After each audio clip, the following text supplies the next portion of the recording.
The United States awoke this morning to a familiar face claiming victory. Donald J. Trump, defying polls and pundits, has secured a second term as President of the United States. A deeply divided electorate delivered him key battleground states: Michigan, Pennsylvania, Wisconsin. These were the prizes that eluded him 4 years ago. Tonight they were painted red, securing his path back to the Oval Office. But in the Electoral College, where it matters most, Trump prevailed. His message, focused on economic nationalism, resonated with a significant portion of the electorate. Twice impeached, facing numerous legal challenges, he nonetheless managed to rally his base. Tonight, as his supporters celebrate, the question remains, can he unite a nation so profoundly divided? The air is thick with anticipation. At this hour, the Democratic nominee, Kamala Harris, is preparing to address the nation. Sources close to the campaign confirm she will concede the election to Donald Trump. It is a speech laden with significance, a moment etched in history. Her journey to this point has been remarkable. The first woman of color to be a major party's nominee for president, Harris carried the hopes and aspirations of millions.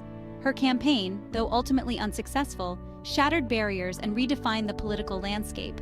The weight of this concession rests heavily upon her. The hopes dashed, the dreams deferred, they all converge in this moment. Yet, knowing Senator Harris, she will rise to the occasion.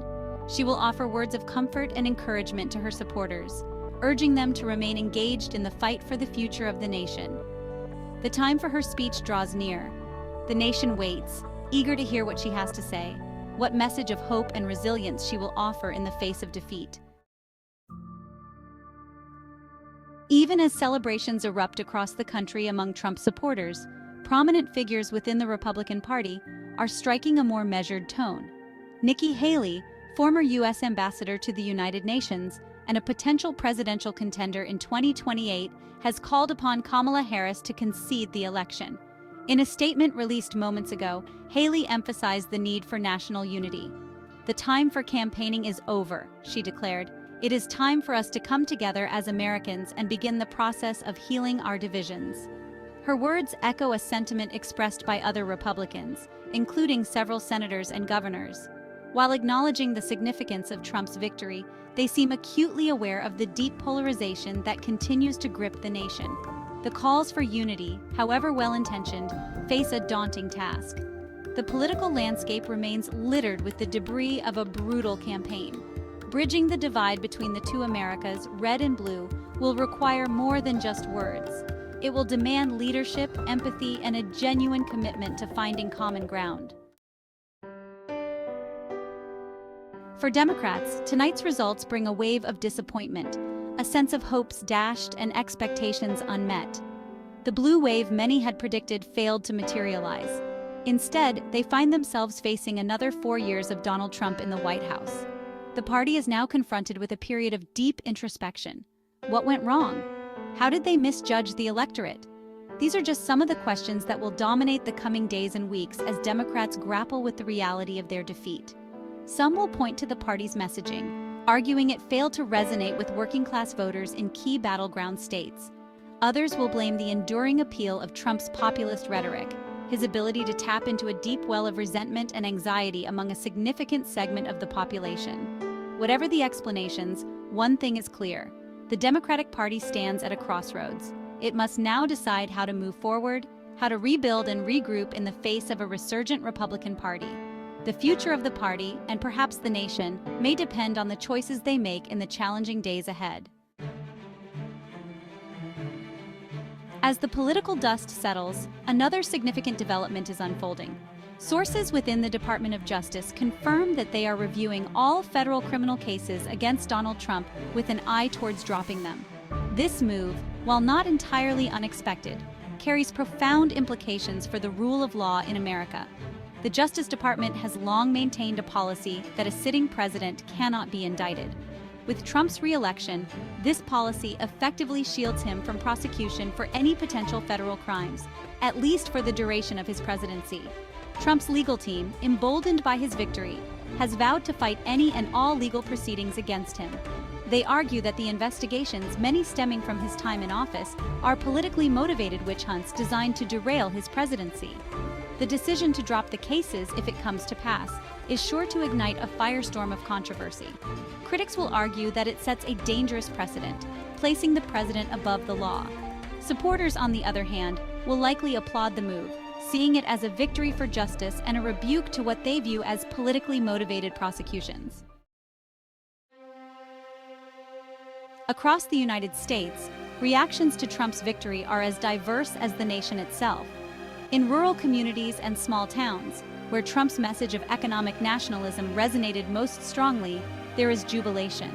His supporters, many feeling unheard and left behind, see his victory as a vindication of their values and aspirations.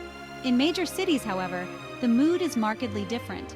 Disappointment and anxiety hang heavy in the air. These are the areas where Trump faced his strongest opposition, where his policies on immigration, climate change, and social justice were met with widespread resistance.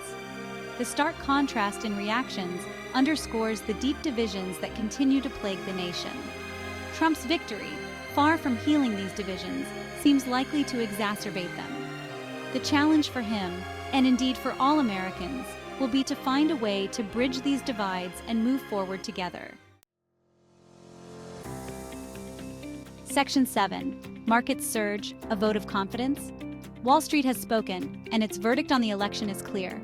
The stock market, often seen as a barometer of investor confidence, surged in the hours following Trump's victory.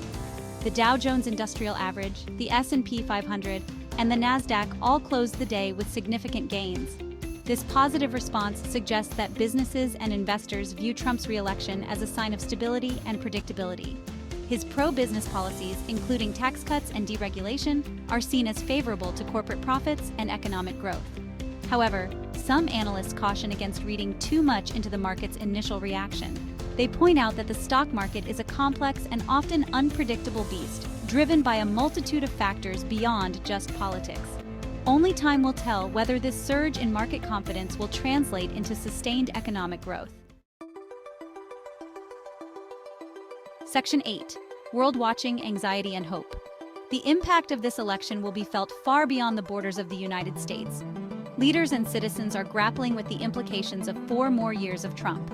Reactions range from cautious optimism to outright alarm. Israeli Prime Minister Netanyahu quickly congratulated Trump.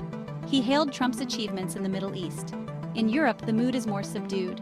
They brace for more of Trump's America First approach. The world is watching, waiting to see America's course. Cooperation or isolationism? The future of the global order depends on it. Section 9. The GOP Ascendant, a mandate for change. With Trump's victory secured, attention now shifts to Congress. While control of the Senate remains too close to call, Republicans are expected to maintain their majority in the House of Representatives. This outcome gives the GOP a powerful mandate to shape the legislative agenda for the next 2 years. Republican leaders have already signaled their intention to focus on key priorities, such as confirming conservative judges, cutting taxes, and reducing regulations. They are also likely to push for increased military spending and a more assertive foreign policy. The Republican Party's strong showing in this election solidifies its position as the dominant force in American politics. With control of both the executive and legislative branches, they are well positioned to enact their agenda and reshape the country in their image. Section 10. The Long Road Ahead, Democrats Search for Answers. As the sun sets on this historic election, the Democratic Party finds itself at a crossroads. The sting of defeat is still fresh, the path forward uncertain. The party now faces the daunting task of rebuilding and regrouping. The road ahead will be long and arduous. They must confront difficult questions about their message and strategy. They must also grapple with deep divisions within their own ranks. Yet, amidst the disappointment, there is a glimmer of hope. The Democratic Party has faced setbacks before and emerged stronger. This time will be no different. The party will learn, adapt, and continue the fight for its values. The fight for the soul of America continues. Don't forget to like and subscribe for more trending news.